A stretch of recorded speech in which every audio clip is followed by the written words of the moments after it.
From the left coast, it's a show for the streets, strictly for the culture, strictly for our people. YouTube the views, log on and stream. Some news you can use with your host Khrissy B. Get familiar, yeah. Get familiar. Get familiar.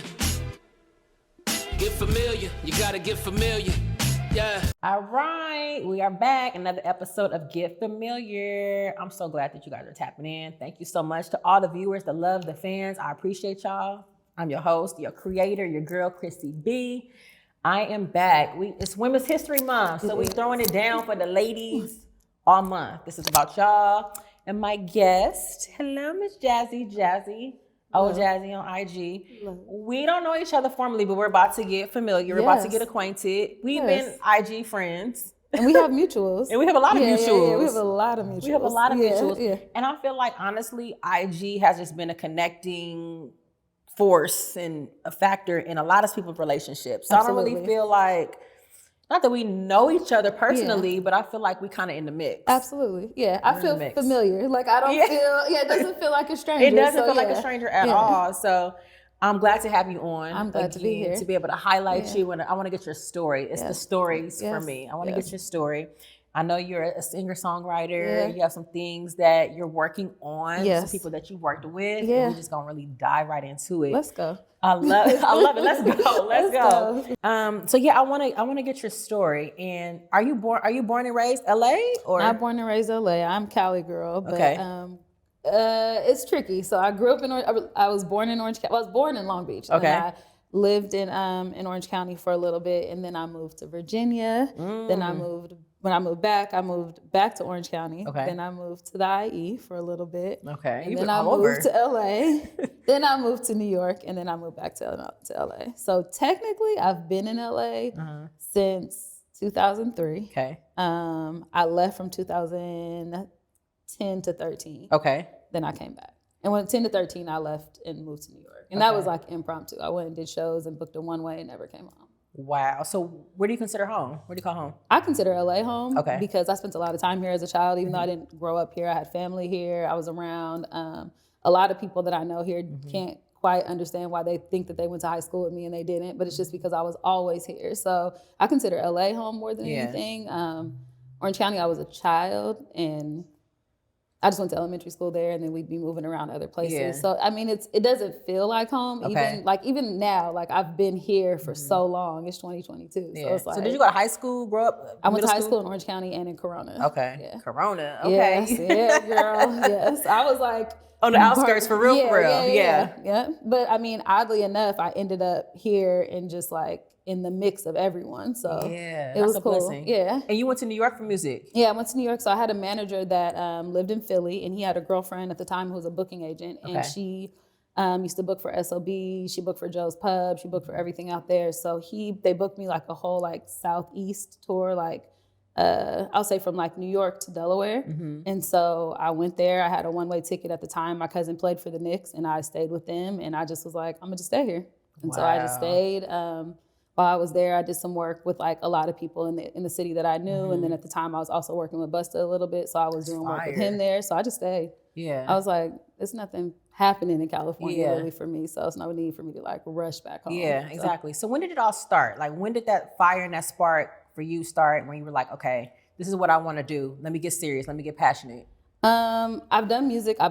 Like a lot of people, like musical family, church family, like growing up in church. So your mom and dad, do they sing? So my mom can't sing. Okay. My grandmother plays and sings. All of her family, my uncle, my father thought he was a reggae artist for a while.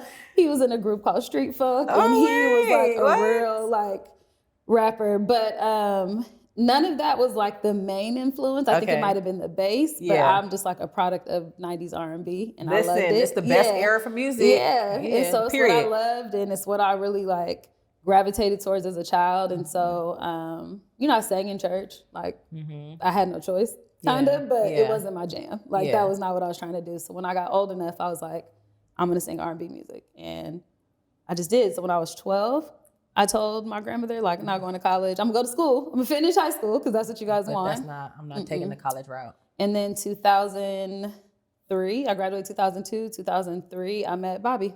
And shout out to Bobby. Yeah. We love you, Bobby. That's my girl. That's my sis. But yeah. And I met Bobby randomly. I had this is when Craigslist was kind of popping. Yeah. And I found a gig on there to sing background for Nikki Gilbert. And she was singing with me from Brownstone. So Bobby was one of the other girls.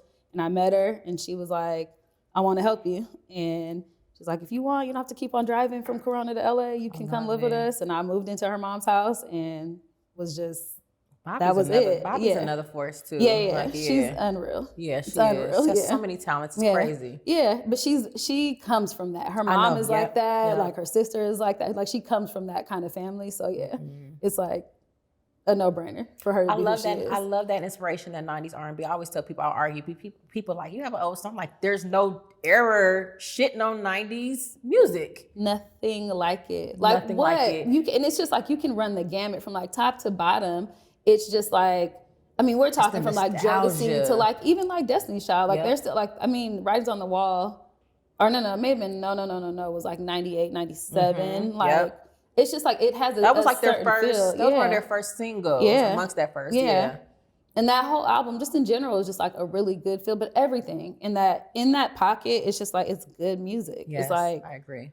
I don't think we've even touched it ever. We haven't touched it, and I feel like because I'm right behind you. I'm class of 03. Okay. So I'm 37.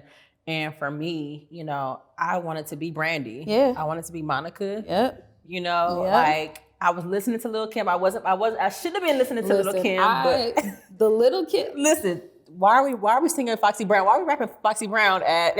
I was listening to. But it is what it is. What's the album with the pink Little Kim album when she has the pink on? I think hardcore? It has a jump off. Well, no, not hardcore. Because I liked hardcore Little Kim, but I got into her with the album that had the jump off on it. And no.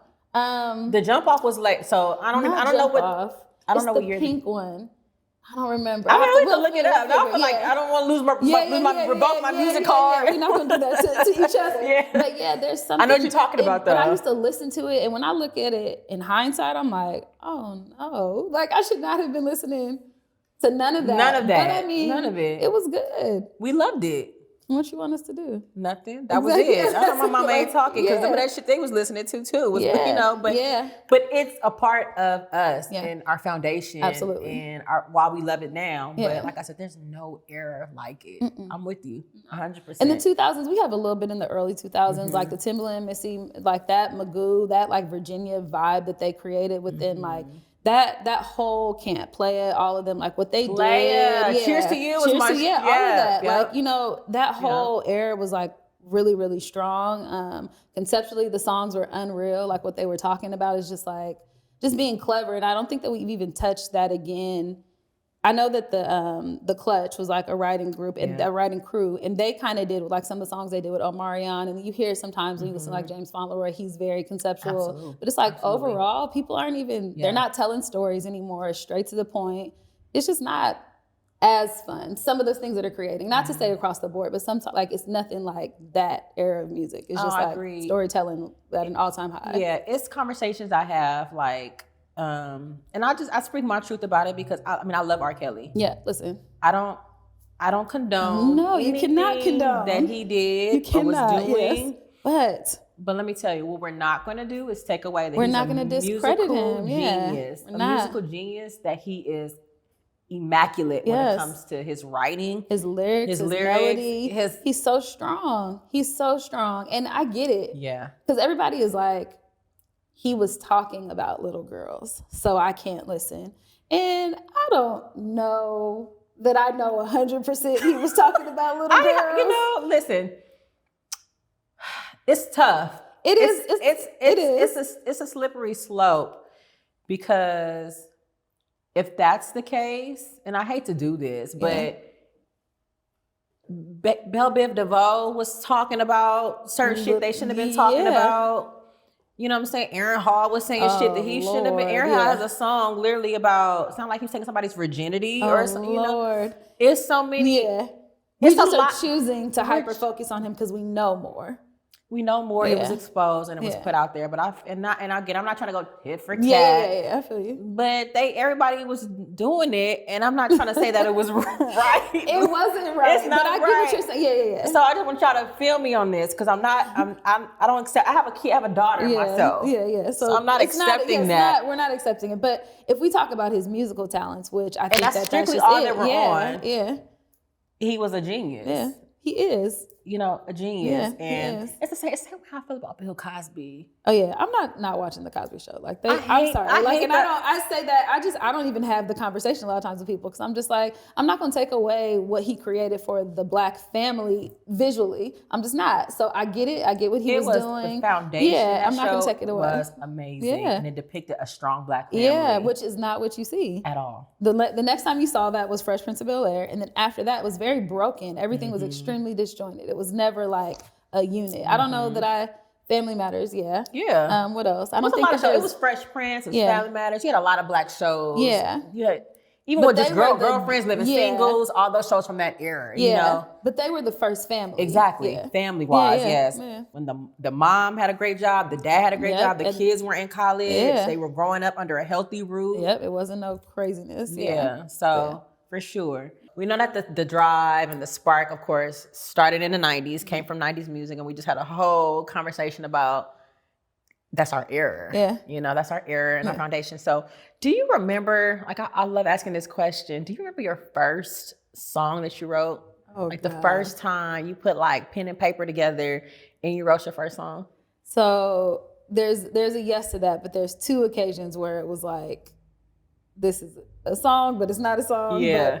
So what I used to do is my grandmother, like I said, I was a church rat. I don't know if that's the appropriate a church way to baby. say it. But Not I a was in church rat. I was there all the time. 7 days a week. I remember telling my grandmother, as soon as I graduated from high school, I'm not going to church anymore. She was like, if you live in my house, yes, you are. And I was like, I'm out of here. I was like, just because I was there all the time. So I'm like, who wants to live here? Do we own stock in this church? Like, what are we doing? So cool. I'm not getting no return. I'm going to church every week. There's no RIO on none of this. Right. Like, it's not happening. So my grandmother used to sing in the choir, and I used to steal her cassette tapes, and what she would record to learn. Today's kids will never know about cassettes, by the way, at anyway. all. So what she would use to learn, I would take it and I would record over it, and I would just do like melodies and just like random words. I had no clue that I was writing songs at all. I just knew that this is like what I wanted to do. So I was just like singing. I would go hide in my closet and I would like record over her tape. So I never saw myself as a songwriter. I was like, I like to sing. I sing. This is what I do. I sing music. It wasn't until I met Bobby that she was like, are you writing these things too? Like, who's writing these words? And I'm like, me. She's like, so you're a songwriter. And I'm like, I guess. So there's a song on my project, Oh Jazzy, which is my very first project that we put out in 2007. Sheesh. And there's a song on there called Body. And that is my first song. But that's like the third version of Body, because I wrote it with some guys, or like wrote it and these other guys produced it. Then I brought it to this other producer, GoldenEye. He reproduced it. And then we put it out and put it on the project. So it's interesting that it even made it to something, because it was like, and it's a good song. Like people like it, but it's my first. It's like my actual baby. Right. Yeah. So 2007. 2007 is when it came out. We probably wrote it in like 2004. Okay. Yeah. And after, so following 2007, that's what, how long ago? I'm trying to do my math. Don't excuse me on my math. Like, too long ago. Yeah. Too long ago. 10 plus years, obviously. Yes. 15 plus years. That's a long time to be doing this. So I know that you have so many great connections you made. Yeah. Throughout the 15 plus years you've been doing this. Do you have anybody specific that you feel like kind of helped catapult, or like we need a machine? So who was that machine behind you when you really started kind of getting into singing and songwriting? Well, I think that it was like a couple of different people in play. So it's, how like people tell their stories and it's always just like, dang, like that's like I've heard things like this, or I've heard it on TV. I never really thought that kind of stuff happened. So long story short of timeline is Bobby and me met. We started writing songs. I had a god sister that had a friend that worked at Warner that was like, we want to try and give her a demo deal. Let's put her in the studio, see how many songs she can create in a weekend. We did my whole project in a weekend. Wow. So we did that. He unfortunately ended up passing away. And so we ended up still using the music and being able to move forward with that. From that, I had a friend, Little C, the dancer, who was dancing for Chris Brown, played the music for Chris. Chris was like, I like her, bring her to me. We went to him, and on the bus, his tour bus, where we went to him, happened to be the woman who was the head of Jamie Foxx's publishing company and his manager. So they're like, okay, cool. Like the right place at we right like time. them. Yeah. So it just was like, it's not, when I tell you, it's like a multitude of those kind of moments of just being like, oh, somebody that can do something else in some other place and just pushing us, like keep on pushing, like that whole entire moment. So when I started doing stuff individually, like as Jazzy, and not just, because me and Bobby were the right chicks forever. And then when that stopped being a thing, as far as like us writing, and I was like more focused on being an artist, her ex-husband was like my manager. And then I had a guy in Philly named Kyle who helped a lot. And they just were like young guys who just wanted to help. Like they really didn't know. They knew, like Kyle worked at Fader, so he knew a little bit more.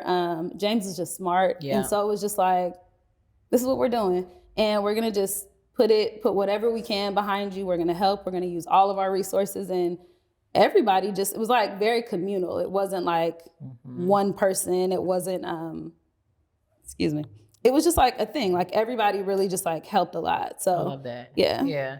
And now you're a part of Sunday service. Yeah. I still haven't been to one. When we start singing again on Sundays, I'll definitely invite you. Please do. I would love that. I'll invite you. Yeah. But I love Kanye. Yeah. People have, their have you versions watched of Genice? him. I have. Okay. So I haven't watched episode 3 yet. Okay. But you're talking about like I don't sing, I don't songwrite, but I don't think you have to in order to be inspired and motivated by the story. Not. It's Absolutely just it's an inspiring story. Yeah. And I so wish that his mom was still here for him. Yeah. I understand now. I feel like a lot of what he's going through mentally, to me, is him still not recovering from the passing of his mother. Yeah, you can see how dynamic she was while he was here versus when you watch episode 3, you'll be able to see how dynamic she is with her not being here. And I think that's anybody. I've never lost a parent, but I think that's anyone. Like, and I don't think that people recover from loss at all. Like, there's never get over it. Not anybody, not someone so instrumental to your life. You just can't meet them and be like, and then they're gone and just put it all together. It's just not gonna make sense. And the way that she cheerleaded, she was team Kanye. Tell. The way that she was for him, it's just like, it's a bit traumatic like that. I mean, it's like we're watching PTSD, like, or I mean, if it's current, I don't know if it's post at all, like, he's currently going through it. So yeah, I mean, I think Sunday service is very healing for him. I think it's a bit of a balm just in general, as far as just like spiritually where he's trying to get to, where we all may be trying to get to, whoever we believe in that space. I think that may be it for him. But it's been amazing. Like you could have never told me that I would sing music, that I would sing. I just told you, I said I wasn't going to church no more. Yeah. So you would have never. Look, it's a full circle. God said, let me show you something. So and sing with one of the musical geniuses of the world. Yeah. So. And there's so many talented people in that room. That room is unbelievable. It's unbelievable. It's just when I watch it, of course, and I'm like, the way they sound collectively is so angelic and in sync and precise. I mean, the rehearsals are a bit grueling, not in a bad way, but it's just we rehearse. When I hear Sunday service, I get chills. So I'm like, they sound crazy, and the versions that you guys redo and remix and remake, I'm like, oh my God, like I get chills. Yeah, it's unreal. Like it looks unreal. Yeah. So to be involved, and how did you even get connected with that? I had one of my really good friends, she got the call. So they started the first week of 2019, January. So like very first week of the year. Okay. He had this idea, and I guess the director, his name is Jason White, Kanye came to him, let him know whatever the plan was as far as putting together a choir. So they had like 20 people. So we saw it. I think like it kind of circulated virally. Some people started to see certain things. So maybe like a week or two into that, because my first Sunday service was January 26th. So it wasn't even that much further after they started. Was it every Sunday religiously? Uh-huh. Oh, wow. We did every Sunday till March 2020. So COVID shut us down. Like, I don't think we missed a Sunday, like at all. To the point where people were, and it became like our jobs. Like people were like, I left my job. Like I was doing Sunday service full time. And I mean, at that point we were doing like rehearsals like Tuesday to Saturday. Every day. Or if we're traveling, we're doing rehearsal Tuesday to Friday, getting on a plane Friday, going somewhere, having a day, Saturday being as like our rehearsal / like pause, singing Sunday, back on a plane Monday, home, Tuesday, all over again. So it was like towards the end of the year, it just got to be like a lot. But I started doing that in the end of January 2019, and I didn't know what it was. I saw it, and I told my friend, I said, if they ever need more singers, definitely call me. And then she called me the next day and was like, the director's gonna call you. And then he was like, can you be in Calabasas tomorrow? And I'm like, yep, I'm there. And I was there, and I mean, I did it until March of 2020, and then COVID shut us down. And I also found out I was pregnant in January, so it was just you just had a baby? Yeah, I have a son. He's a year. Oh, I think I saw your son on your IG. Oh my God, that just went right over my head. Yeah. Oh. So I was pregnant the first from January to March. Then March shut us down, and then I was still pregnant. And then I had my son. And you know what? It's different now that you have a son. Absolutely, it's a whole like I'm looking at everything you like you have a baby. Yeah. But it's just like now it's more, if I didn't have to get it before, I have to get it now. Like I have to. And I know you understand that having a daughter, it's just like there's now nothing else really matters. It's just like, what does he need? What does he want? How can I facilitate life for him in a way that like he doesn't have to experience any of the things that I've experienced. So I never want my kid to have to go through any trauma. I didn't really go through trauma, and my mom had a good way of covering up certain things that were going on in the household. Yeah. And I commend her for that. I didn't understand things that were going on until I got older. Yeah. And she would sit down and be like, okay, this at this particular time, if you remember, this is what happened. Yeah. And I'm like, I would have never known. Yeah. Because you still made sure I had a $600 cheerleading uniform. Yeah. You still made sure I was at the mall. You still made sure I had clothes on my bag.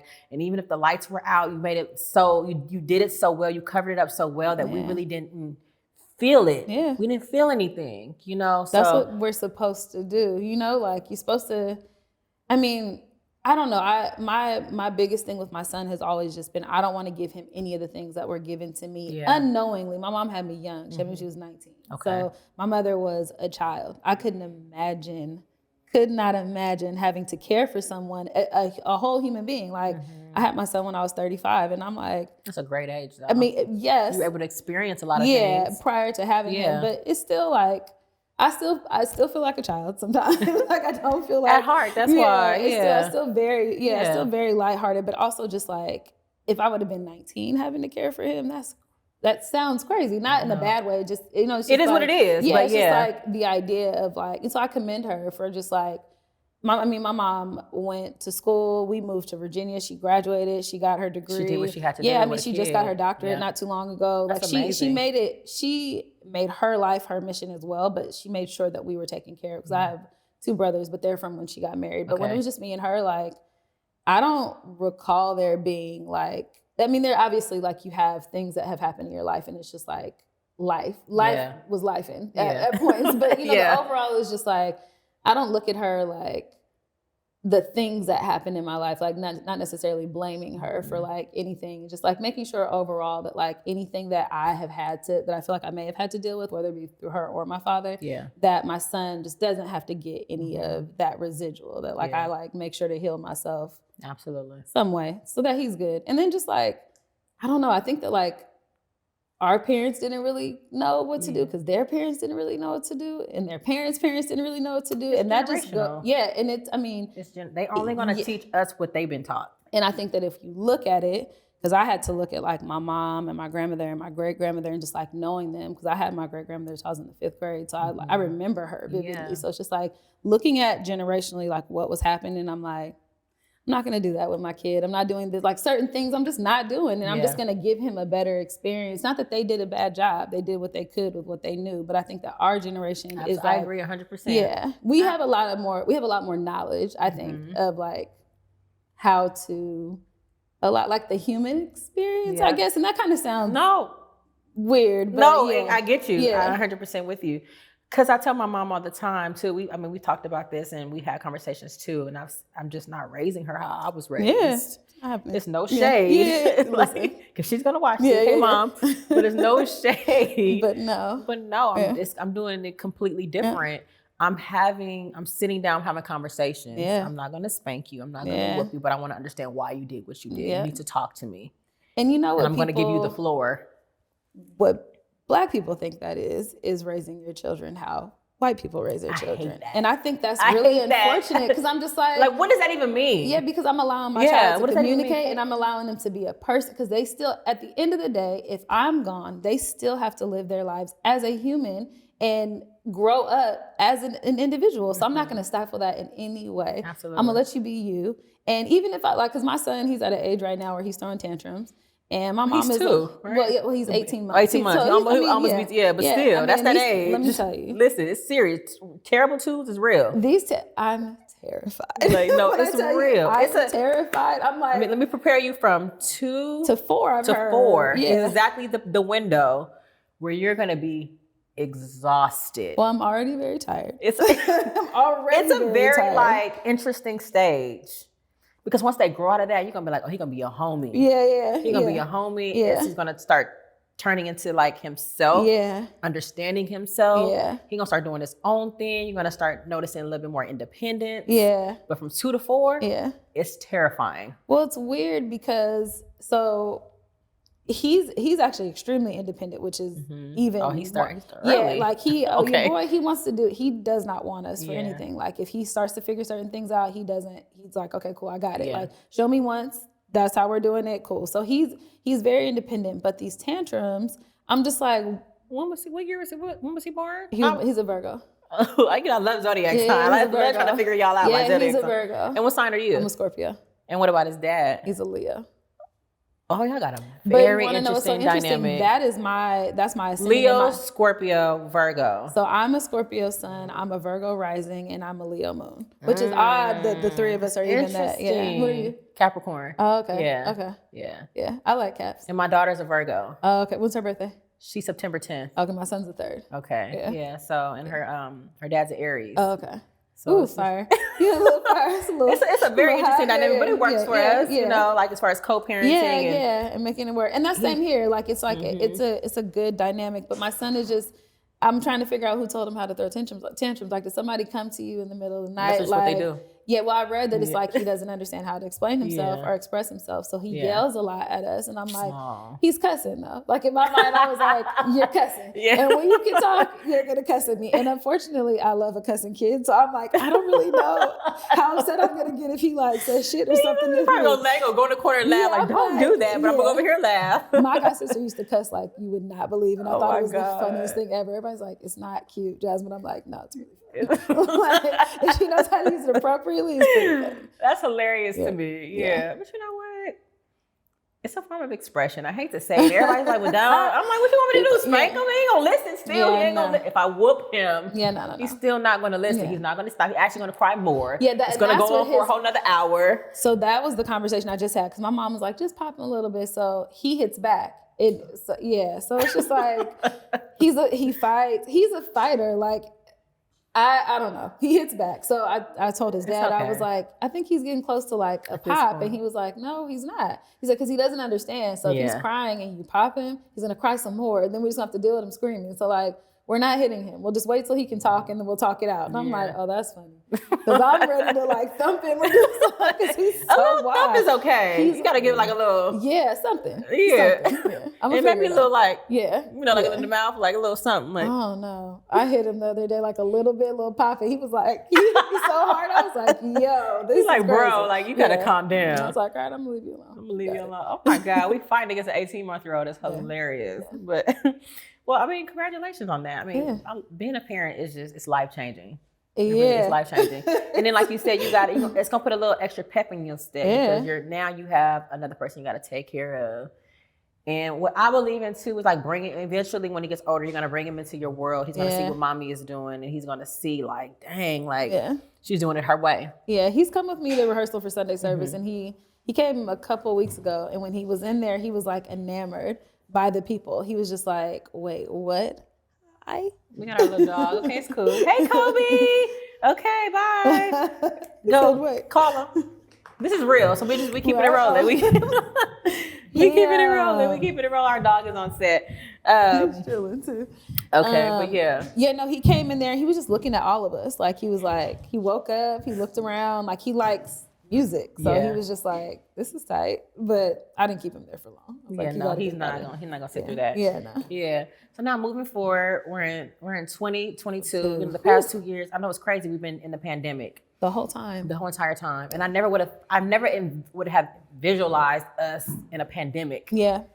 Like we hear about stuff in the past in our history about certain things that happen and certain traumatic things that certain people had to go through in certain eras. But I'm thinking like, are we really living like this? Yeah. And then gas prices are like $5.20. Somebody took a picture, it was $9. I'm like, is this for real? I've been asking did where, y'all Photoshop and this? nobody has responded. Couldn't throw the but money nowhere. I'm like, where is this $9 gas station? How do we go should- from $5.50 pot to $9? We should go shut them down. Like, personally, if it's $9. Can you imagine? Don't ask me to go anywhere. to go anywhere. I'm not coming. No. I'm at home. That's it. No. It's no. The answer is no. The answer is no. It's a no for me. Yeah, the answer is no. $9 is insane. I remember it was 99 cents. First of all, when it was 99 cents, I had just graduated high school. And I didn't have a car yet. I jumped out of my car and was so excited because it was 99 cents. I'm Yeah. like, this is unreal. So, yeah. Like 20 gallons, $20. Like I'm on. I'm not going anywhere for $9. It's sick. I don't even believe that. But Yeah. how do you think you've creatively kind of like advanced and tapped into it like a whole nother side of you during the pandemic? Did that time for you sitting down, because we all had to sit down once upon a time, spark anything for you that kind of like creatively?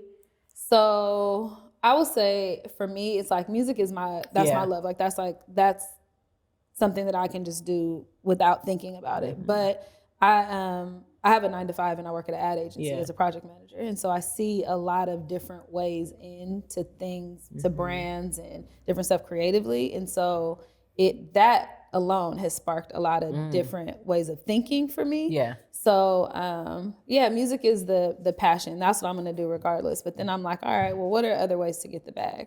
So that's what happened for me sitting down in COVID and being pregnant. Because I was just like, I started to find out there wasn't a lot of ways to, there weren't a lot of things that spoke to Black women, Black mothers. Yeah. So I bought bump boxes while I was pregnant, and the bump boxes were catered towards white women, and nothing wrong with that. But the things they were sending me, so they would send you things that were specific to the stage in your pregnancy that you were. So they would send me like a box every month, and it would have like different oils in it, or like a shirt, or a little box, like a little what's it called, like a makeup bag, or different things, right? So I researched to see, where the bump boxes for Black women, because there's different things that we're going to use. Like I'm not going to use, they sent me a hair tie specifically that I just would never have used. And I know none of my Black friends would have used it either. And I was just like, this is for a certain demographic. It's not for us. And there's nothing wrong with that. Yeah. But where is there something that is for us? So I started to do some research, and I found one box company, and her boxes were like almost $100.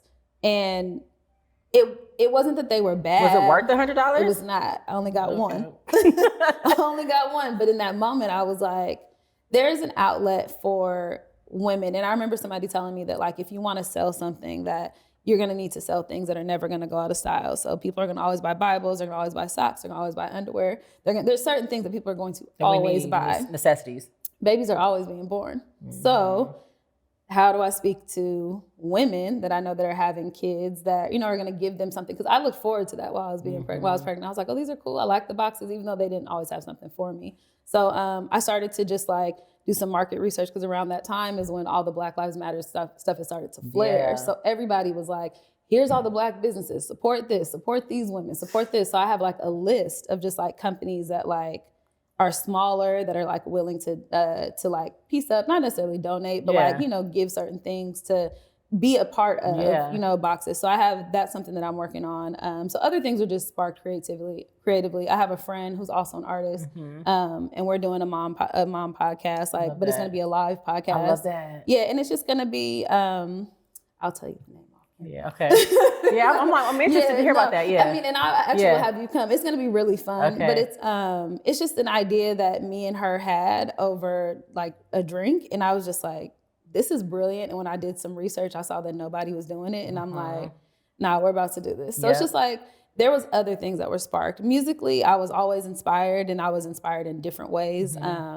One of the things that I dropped while I was pregnant was like a dance song. And so I had been working on dance records prior to getting pregnant. So that's the vibe that I'm moving in general, just as far as what I'm releasing and visually what things will look like. But for me, music is just easy. So I'm like, what's the other stuff that's just like juicy and fun and just like going to fuel that as well. So creatively, I was just thinking of other ways to make money, ways that I can make. I mean, the biggest thing is trying to make some bread while you're sleeping. Absolutely. So absolutely, that's what I was thinking. Like, what can I do that's going to just churn on its own, and I can sleep and do it. So that was what sparked during COVID. Not like not a lot of music stuff. Yeah, but that's okay though, because I feel like a lot of people kind of, I don't want to say alleviate, but it just, okay, like how can I, like for me, I sparked Get Familiar during the pandemic. It's something that I always wanted to do. I'm like, okay, now I have time to fine tune it. Yeah. I'm not doing anything. Work was shut. I was shut down from work for 3 months. Wow. I was able to sit down. I was at home. I was working out. I just, established this love I have for fitness during the pandemic. I think I saw you at Beastie. Yep. Yeah, I think I saw you one time there. Yep, like it was there. a little while. It was like, I think not shortly after my son was born, but I think I saw you there. I was there. Yeah. And I'm just saying, like, it just allowed a lot of us to kind of just figure out, okay, like, what else do I like to do? And I think that's what happens. Like, you get pigeonholed to like what you're good at. Yeah. But it's just like, for me, even now, it's just like, project management was something a friend told me to do years ago. And he was just like, you're really good at like organizing and like seeing things, seeing big picture. Like, why don't you get into project management? And I was like, I'm not getting a job. Like, I do music, I'm not getting a job. I was like, I'm not doing that. And then I randomly landed a job at a Black ad agency doing project management. And since 2013, I've like been able to like in and out, weave in and out. I don't have to stay there for a long time, but just like that works perfectly then, as you're still, I mean, your ultimate goal is to be a singer-songwriter. Yeah. This is what I want my full-time job to be. I want to make millions of dollars doing this. I want to be able to take care of myself and my family. And this is what I want to do. But I think at this, first of all, we live in California. Yes, Lord, we live in California. Rent is like, it's unreal. Not less than $2,000 for one bedroom. That's like 500 square feet. I'm considering leaving. Like, are you? I want a house for my son, and not saying that I cannot attain that in what I love, but it's just a little bit harder here. It's very hard. And I have a Jackson's godparents are very well off, which is my son. Jackson's my son. And when they sold all of their property in California and moved to Texas, I was like, that says something to me, because y'all are rich. Like, y'all are very well. And you just were like, they were like, I'm not doing this. I'm not paying the state tax. I'm not paying the property tax. Like, they were like, I'm out of here. And cost of living is insane. Yeah. And, Texas is not my go-to. Yeah. Because I'm not a fan of some of their policies and just the way that they're doing things in their school. Atlanta's nice. Yeah. There's some, my parents live in Florida. There's some pockets in Florida that are nice.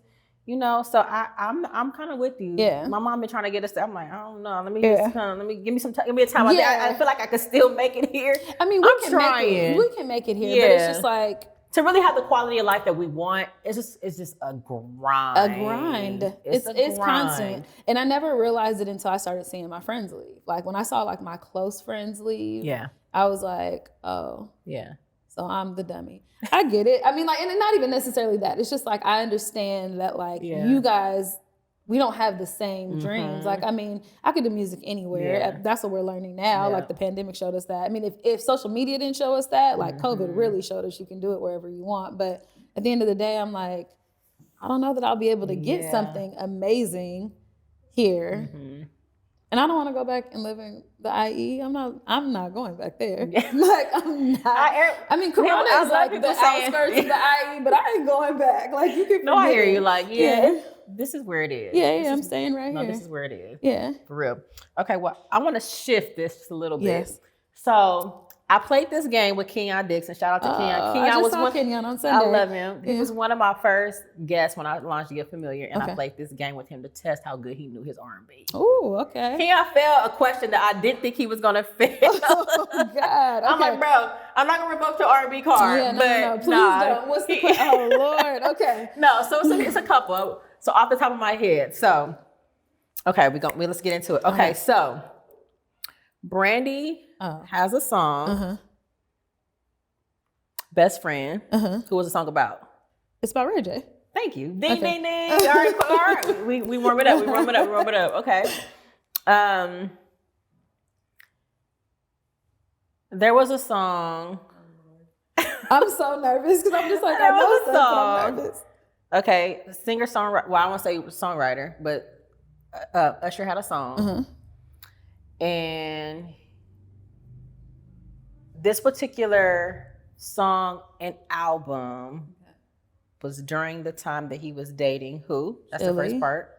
And do you know what song that I'm referencing from this particular album? Okay, so what was the name of this album that he was, what was the name of the album that he came out with when he was dating Chili? Confessions. Perfect. Okay. That's the second part. Okay. I'm like, wait. Okay. And you just basically, without giving it up, Okay. the name of the song that he admitted he had a baby on the side. Oh, What's the name of the song? It's not Confessions? It is Confessions. Yeah, I'm like, it's not Confessions? That was a trick question. I'm like, wait. Because I'm singing the song. It's a trick question. I was trying to say the question without giving up without saying the question. That album is unreal. It's the best R&B album. I think that's the best R&B album. Yeah, I don't know. Does he have anything else past that we love? Well, I like My Way. Oh yeah, no. So My Way after that, but that was before. But My Way, 8701 was before Confession. In the reverse, I'm rolling. But anything past that, I think he has like songs. I don't know that he has projects. Confessions from top to bottom. I still haven't met Usher, and I need to meet Usher. He's like, that was my man. Like his "Think of You" song is my absolute favorite song. Ever. Like in life, I listen to "Think of You" really every day. I love it. That was baby Usher. Yeah, he had all the black fly chicks in the video. He was so little. It was written by Donnell Jones. Really? Donnell Jones was part writer. Okay. Donnell Jones wrote a lot of stuff. Listen, Donnell was in his writing bag. A lot of people, a lot of credits that I look back and go to now, like Donnell Jones wrote that. Really? Yes. Okay, I didn't know that. But yeah, but if you listen to it, if you listen to the word, all the times I think of you, holding on to someone new. I'm like, that sound like Donnell. Like if you listen to it, it sound like Donnell. Okay. So, yeah, but that was great. But you got that one. I was trying to really say the question without saying it. What question did Kenyon miss? I need to know. I'm about to tell you. Because if I'm listening to it, then you got to take both. Okay, so Whitney and Bobby had a song together. What's the name of the song? We got something in common. I feel like, is that the only song your card is revoked. Is that the only song they have, or do they have more songs? That was the song. Yeah, we got something in common. I can see the video. I can literally see the video. He didn't know. I said, your homework is to go in the car and listen to the video. Because that was a big record. I feel like that was a big record to me, at least. I thought it was. Yeah. You know what I'm saying? Like, I loved Bobby and Whitney. I'm not going to front. I did like it. Seriously. They were crazy. The show that they had. I watched it. I watched it. I remember it vividly. They were out of control, but I loved every moment of it. Yeah. But those were your 3 questions. You passed. You succeeded. Yes. I love that. I love it. A true R&B. I love it. Singer-songwriter. Her card is not revoked. She got straight to... Please don't take it. She got it. Please. I love a music trivia, so that actually was fun. That was fun. Yeah, I wanted to check your history. Yeah, I got it. I want to check your history. I got it. Any albums? Again, I just love talking about this era. Before we wrap up, any albums from that era that you listen to all the time, that you love, that you still rock? Oh God, I still listen to Toni Braxton. The album that has Just Another Sad Love Song, but my song is Spending My Time With You, which is from the Boomerang soundtrack. And I remember being in like the 6th grade. The Boomerang soundtrack has PM Dawn on. Oh my God. The Donnie Gill song, there you go. Listen, my jams though are the soundtracks from back then. Because Set It Off soundtrack, Waiting to Exhale soundtrack, all those soundtracks were so strong. Me and you talking the same language, because I was watching Mo Money the other day. Yes, Mo Money. I Adore You when he was stealing all the cards. I was like, this is Ralph Tresman song. I was like, I like the soundtracks were it. You bought the CDs, you bought the soundtracks. You would go to the store to buy the soundtracks. Have you listened to Will Smith's book or read his book? I haven't read it yet. There's a part in the book where he talks about soundtracks, like the partnering of a movie, a strong single, like how they like the video, like he talks about it. And it's just so interesting that it's such a lost art now, because I can't think of any soundtracks. There aren't any. Yeah. There aren't any. Why aren't people? I feel like Issa kind of is trying to with reinvent, playlists. bring it back with playlists. And you know what? That album, that movie Photographs with her in Yes. it, they have a soundtrack. But Robert Glasper, I believe, did that whole project. So there's some. But not how it used to be. But it's more TV based now. Not how it used to be. Yeah, and syncing in like TV licensing is a big deal. So that's more and more, or where I hear more. But it's like more people scoring for movies rather than it is like actual songs. So no, soundtracks are my jam. But I used to listen to Toni Braxton Spending My Time. I mean, that Boomerang soundtrack, yes, but that album. Well, that's one of my favorite movies. I know the soundtrack like the back of my head, but And when I listened back to it, I was like, I was a kid. I was in the I would wake up in the morning, I would brush my teeth, wash my face, get in the shower, and I would play that on a tape. And I'm like, first of all, why was my mom letting me listen to it? Second of all, why was we listening to what our parents were listening to? It wasn't, it was no brainer. Shower singing. My mom was listening to Sugar Free. I was in middle school. I'd rather give you I was rapping that when I wasn't supposed to, but my mom listened to Sugar Free, DJ Quick. DJ Quick is my all-time favorite. Yeah. My fave. Yeah. Oh, West Coast. I met DJ Quick out. I've met him a couple times, but I met him one time and I was intoxicated and I started rapping speed to him. I'm on speed. I mean, and he was like, passing the boat, and I can go real coast to coast. I mean, girl, are you out of your that's mind? hilarious. Are you Why crazy? was you rapping that to him? I was out of my mind, clearly. He just was like, nice to meet you. That's a random ass song, and too. I've seen him so many times since then, and I'm just like, please don't remember me. First of all, that's the most random song. That's that whole Rhythmism album. Jam. I love that song too. Yeah. But that's just a random song to start rapping. Out of all the songs you could have picked. In a club. No. Yeah, he was like, girl, please be quiet. Like, this is not the song. Go have a seat. That's a cool story. I love that. All right, so what are you working on? Anything that we should be checking for? Yeah. I feel like you got some stuff underneath your LA hat that you're gonna be pulling out soon. A bad haircut. That's first and foremost. I am releasing a single next month. Okay. That I did with Iman Omari. I've been working a lot with him, so there's a single that I'm releasing with him. Okay. And then I'm doing a project for Mother's Day. Oh. So the title is. I was told the title is not a good title, so I'm not going to say it out loud. But if it's your title, then embrace it. It's in the works. It's TBD. Okay, I'm gonna say it's TBD. I say embrace it. You know, like somebody, say with your chest out. You know when you say things with your chest and people are like, but you're like, that's my baby. I'm really passionate about it. You know, like I'm open to constructive criticism. Okay. So, but I'm gonna do a 3-song project for Mother's Day and release it for myself, and then I'm gonna have a dance project that I'm releasing in the summer. Perfect. So. I would look forward to it. New music on the way. Yeah, new music, and then I'm working on a set of visuals, just all visual art with Il Camille. So she will be directing, and it must be something about the aura of Il Camille because all 3 interviews I've had with my lady so far from Women's History Month have mentioned her in each interview. Yeah. We love her. Like I absolutely love her. Yeah, you're the third one, and literally back to back, third person that has mentioned her in my show. So me and her are. We have like a weekly meetup where it's just literally curating what the vibe is going to be for this stuff. For the songs, I released a song while I was pregnant called On and On. That was a dance jam. One of the dance jams that's going to be on the project that I released in the summer, but.